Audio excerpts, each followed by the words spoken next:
Assalomu alaykum. YouTube'da bizni kuzatuvchi obunachilar. O'tgan safar video joyladik. Ancha odam ko'ribdi. E'tiborlaringiz uchun rahmat. Bugun mana oradan 15 kun vaqt o'tdi. Yana shu bog'ga kelib video qilyapmiz. Bu bog' joylashuvi Shredderda. Shredder tepasida karis odam bo'lgan, shu odam mana shu bog'ni barpo qilgan, u odam sotib yuborgan, keyin o'zimiz mahalladoshlar olgan u bog'ni. Hozir shu bog'da video qilyapman.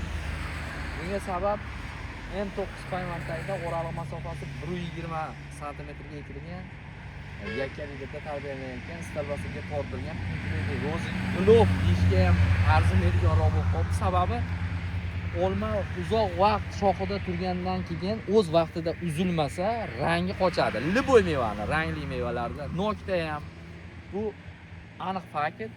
Sinalgan, bu olma qip-qizil bo'lgan, uzoq vaqt shoxida surgani uchun rangi qochib ketdi. Lekin juda suvlik, shirin olma. Yeyishlaringizni tavsiya qilamiz. Ishonmayotgan do'stlar bo'lsa, kommentariyada negativ fikrlarni ko'p yozadiganlar bor. Shu ishonmayotgan odamlar bo'lsa, kelib mevasini ham sotishyapti.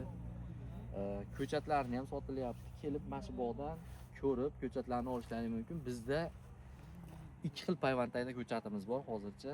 M106 yarim pakana. Stalbasam shartbas. Keyin Silny Rose o'suvchi payvandayda ko'chatlarimiz bor.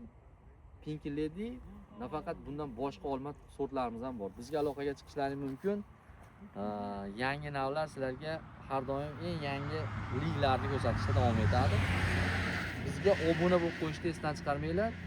Qiziq bo'lsa olmalar lokatsiyasi yoki telefonda kelib bemalol ko'rib, bog'ni shoxidan uzib, yeb, ko'chatlarni xarid qilishlari mumkin. E'tiborlaring uchun rahmat. Bizga podpiska bo'lib qo'yishni unutmanglar.